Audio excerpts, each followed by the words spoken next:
লক্ষ্মী ভান্ডারের যে 2 কোটির কাছাকাছি লাস্ট অ্যাকাউন্টে গেছিল, আমরা যখন সার্ভে করলাম আমরা দেখলাম 27 লক্ষ এমন লোকের মহিলার নাম আছে যারা ভারতীয় নন বা ভোটার লিস্টে নাম নেই।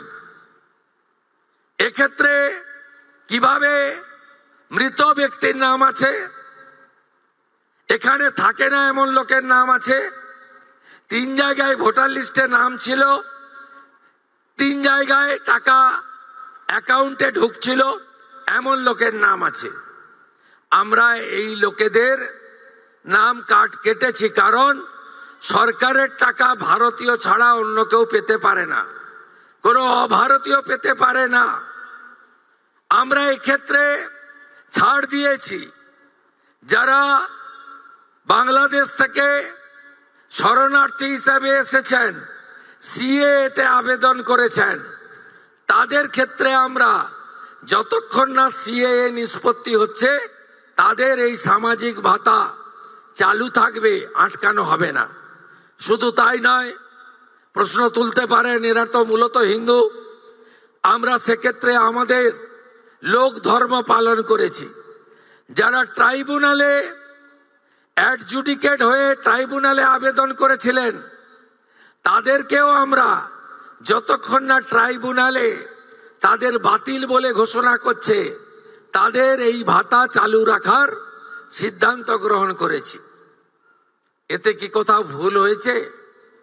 আপনি ভারতীয়, দেশ আপনার প্রথম, আপনি সরকারি এক্সচেকারের টাকা, ট্যাক্সের টাকা কোনো অভারতীয়কে দিতে পারেন না। আপনি বলুন, আগের সরকার মহিলাদের জন্য চালু করেছিলেন 500 500 500। এই কর্মসূচির উদ্দেশ্য ছিল মহিলাদের অ্যাকাউন্টে যাওয়ার। আপনি অবাক হয়ে যাবেন, এই 2 কোটির মধ্যে 10 লক্ষ পুরুষ বেরিয়েছে।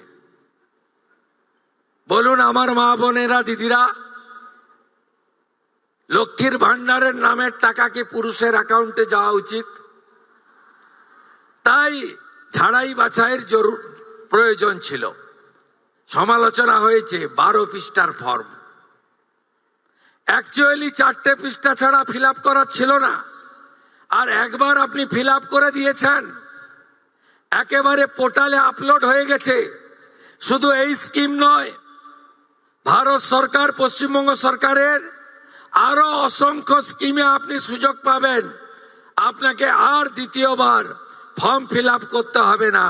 তাই আপনারাও সহযোগিতা করেছেন, আমরাও আপনাদেরকে, আপনাদের ধৈর্যকে আমরা কুর্নিশ জানাই।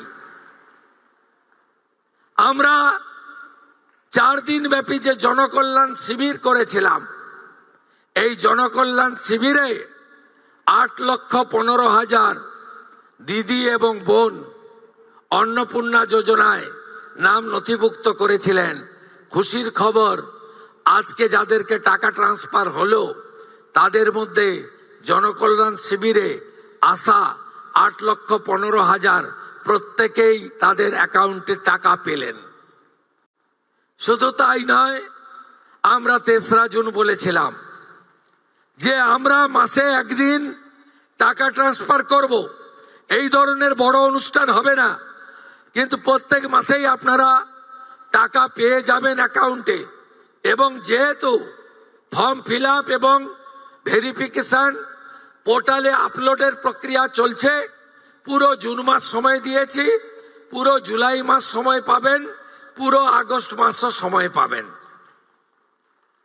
অতএব একটা স্বচ্ছতার ভিত্তিতে আমরা কখনই বলি না যে বিজেপির টাকা, আমরা কখনোই বলি না মুখ্যমন্ত্রীর ব্যক্তিগত টাকা, আমরা কখনোই বলি না প্রধানমন্ত্রীর ব্যক্তিগত টাকা, আমরা বলি সরকারি টাকা, সরকারি প্রকল্প যারা যোগ্য তারা পাবেন। অন্নপূর্ণা যোজনার বাইরে গিয়ে যদি বলা যায়, আমরা সরকারি বাসে 0 ভ্যালু টিকিট আমাদের মহিলাদের জন্য চালু করেছি। আমরা যেহেতু চালু করার সময় বেশি সময় পাইনি, আমরা এরপরে একটি পিঙ্ক কার্ড, গোলাপি কার্ড করে দেব, যাতে যারা প্রকৃতপক্ষে সরকারি বাসে ফ্রিতে চান মহিলারা, তারাই পাবেন। কারণ আমি দেখেছি বেশ কিছু সরকারি কর্মচারী মহিলা দিদিরা, বোনেরা, তারা বলেছেন কেন আমি টিকিট কাটতে চাই, আমি টাকা পাচ্ছি, সরকার আমাকে বেতন দিচ্ছে, আমি উপযুক্ত অর্থ পাচ্ছি, আমি ফ্রিতে অফিস যাত্রা করতে চাই না।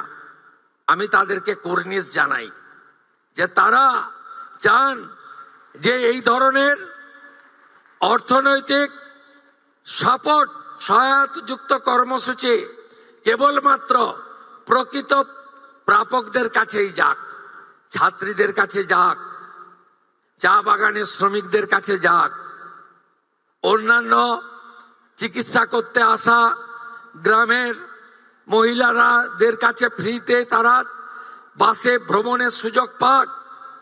তাই আমরা একটি পিঙ্ক কার্ড তৈরি করে দেব, তার ফলে যাদের সরকারি বাসে ফ্রি প্রয়োজন সেটা পাবেন। এই কাজে আমাদের বছরে প্রায় অতিরিক্ত 300 কোটি টাকা ভর্তুকি হিসাবে এনবিএসটিসি, ডাব্লিউবিটিসি এবং সাউথ বেঙ্গল স্টেট ট্রান্সপোর্ট কর্পোরেশনকে দিতে হচ্ছে। আমাদের ভিডিও ভালো লাগলে লাইক এবং শেয়ার করুন। কমেন্ট সেকশনে গিয়ে জানান আপনাদের মতামত। আরও ভিডিও পেতে আমাদের চ্যানেল সাবস্ক্রাইব করুন এবং প্রতি মুহূর্তে খবরের আপডেট পেতে প্রেস করুন বেল আইকন।